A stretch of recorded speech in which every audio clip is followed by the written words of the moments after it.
What did you do with the teacher who intentionally gave you low grades? This didn't happen in the US, so let me give you a bit of context before diving into it. Back when I was in what would roughly translate to middle school, not exactly the same here, but close enough, I had a math teacher who I still, to this day, consider one of the most frustrating human beings I've ever met. For the sake of the story, let's call him Mr. Dickhead, because, well, he was. His way of teaching wasn't just old-fashioned, it was ancient, stubborn, and completely resistant to logic or evolution. He had 3 golden rules, and violating any of them was like committing a crime in his class. Rule number 1, it didn't matter if you solved a problem correctly. If you didn't use his method, the one he insisted was the right way, then your answer was wrong, period. You could use a faster, more elegant, or even more accurate method and still get docked points because that's not how I taught it. Rule number 2, notes weren't about content, they were about obedience. Titles had to be written in red, the problems in blue, the answers in black. Every little thing had to follow his bizarre, color code religion. And God forbid you wrote a digit slightly outside of a notebook square. That was practically blasphemy. And rule number 3,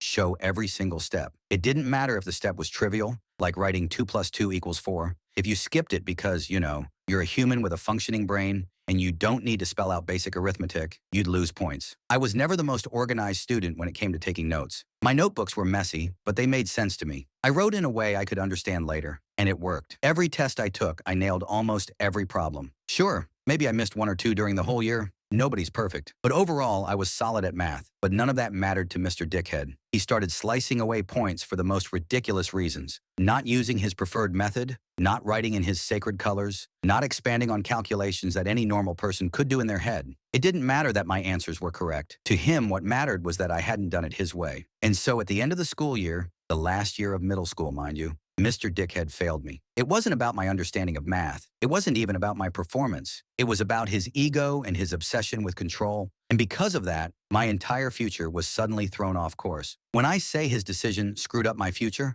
I'm not exaggerating. Here, when you fail a subject in your final year of middle school, you don't just get to retake it quietly and move on. No, you have to pass a special government exam. And until you pass that exam, you cannot enroll in any high school you've been accepted into. That might not sound too dramatic in some countries, but here, it's a huge deal. See, the best high schools are not private, they're public or run by top universities. And if you manage to get into one of those, you've basically secured your future. You don't even need to apply to university later. You're guaranteed admission as long as your grades are good. These schools are also free and have the best teachers, best resources, and the highest job placement rates after graduation. I had applied to 3 of those top-tier schools, not safety options, but my dream choices. And I had gotten into all 3. All I needed to do was finish middle school without failing anything. But because of Mr. Dickhead and his obsession with the color of my ink and the size of my